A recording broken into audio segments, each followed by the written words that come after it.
It's Red Snapper, and welcome to the Showgirl's Closet. Ooh. Today, I want to show you another one of my treasures from the late, great Kitten Natividad. It is fantastic. I'm so delighted that she gave this to me and that I got to see her, talk with her, visit with her at burlesque shows. She was incredible. I'm so lucky that my friend Chris Beyond introduced us. That was just wonderful. Someone who is so legendary. And I do want to give a shout out to Chris and Peepshow Menagerie. If you visit the Peepshow Menagerie channel, you can see what is essentially a kitten stag reel. It's also a burlesque loop. Vintage burlesque loop. That's the word. Vintage tease loop. Vintage tease loop. It's a stag reel. But it's a vintage tease loop starring Kitten, and it is just delightful. Absolutely delightful. One of the things that I treasure about it, and you need to go see it, one of the things that I love, though, is that she doesn't have a back on her bra. So she's doing all of this tease with a bra that has no back, so she doesn't have to, do the chicken wing fidget to get it open. No, it's just hanging on like a wish. And then she does all sorts of teasing, ooh, look, I'm taking it off. Oh, but I'm putting it back on. It's so cute. I love it. It's adorable. And you should go see it. Okay, so I have an earlier episode about some shoes that I was gifted from Kitten, thanks to the relationship that was developed through Chris, since Chris was very close with Kitten, and I love that. But she gave me this crazy raincoat in 2013. Kitten was one of the judges for the very first Hollywood Burlesque Festival, and I was a producer of some sort. I think an associate producer or assistant to the producer. I don't remember. But I helped wrangle the judges, and she brought me this coat one night, and she said, here you go, here's a coat for you. And it was so sweet that she gave this to me. It is indeed an off-the-rack coat, and I do wonder what Kitten has done while wearing this coat. Did she wear it to tease, or did she wear it in the real world? I've worn it in the real world a few times. I haven't worn it to tease, although I guess I could. It is pretty fun with these clasps. That's a really interesting feature here. It's this bright pearly pink. Now, it's a raincoat, so it is not made of leather. It is, it says 100% polyester. I think the kids these days would say it's PU, polyurethane or something. So it's showing signs of wear and tear, and that is what prompted me to do an episode before the life cycle of this jacket has been completed, because it's fun. What I treasure most is that she gave this to me. When people think of you, it's touching. It's wonderful to be considered. It's great to be thought of. And Kitten had very nice things to say. She was a wonderful person to be around. It's funny, Mr. Snapper and I submitted our skin act to BHOF ages ago. Skin, which you can see, it's called the Pas de Deux. It's on Ben Britt's channel. I think it's millions of views. It's like 76 trillion views now, I think. It's insane how many views, and people love and hate the act. There's one video, it's amazing how many people have seen it, and I think it's like the last time we did the act for Nearly Naked Nutcracker. That's gotten a lot of views. A lot of views.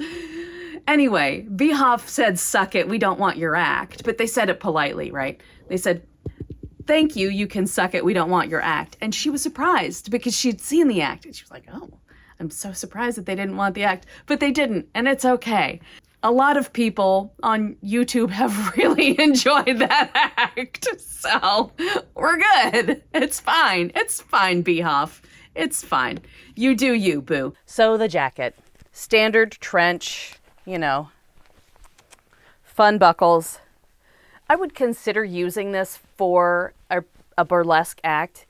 I'm thinking long term, though, with acts that I create, things that will last many, many years. And as I mentioned, this poor beloved jacket is nearing the end of its life cycle, so it wouldn't be able to continue. Not in Hollywood. Yeah. No shit, Sherlock. Is it not or hot? It looks like it says not in Hollywood. I think it says hot in Hollywood. Oh, maybe. Looks like not in Hollywood to me. Oh, no, there it is. Hot. I had it at an angle. Yeah. Hot in Hollywood. I'm hot everywhere. All right. I'll put on this jacket. I love that she thought of me. And a wonderful thing about Kitten, she was so vivacious and pure and charismatic, and she had so much fun on stage. She was very sassy. She was very bold. I appreciate that, and I aspire to capture that in my own performances. She was a spitfire, and I loved that about her. She really was an incredible performer. Okay, so here is the jacket. I should be able to operate these. They're clasps. I see you behind the camera, smirking at me and my inability to dress. It's just a very loud coat. Oh, yeah.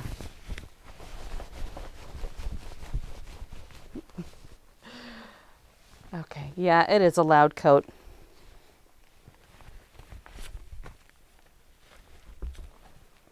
All right, everything is going to sound like I'm wrapped in a bag of chips right now, I think, with the microphone picking it up. But it's cute. It's fun. The belt comes off. You can see it's got belt loops in here. And I didn't tie it super tight. I'm not clasping everything because, it's on its last legs. So I don't want to beat it up too much. Has pockets. What's in this pocket? Wait, hold on. Oh, look at that. A Dallas Stars mask from Pandy Times back in 2020. Yeah, that's amazing. I thought I would find like $100 or something, but no, I guess not. I was the last one to wear it, so why would there be $100 in the pocket? But it's cute. It's fun. I'm glad she thought of me and gave me the jacket. That first festival was fun and hell. Be kind to festival producers. We were in a theater with legendary people. We had legendary judges and an icon. Richard Simmons came the second night to present an award.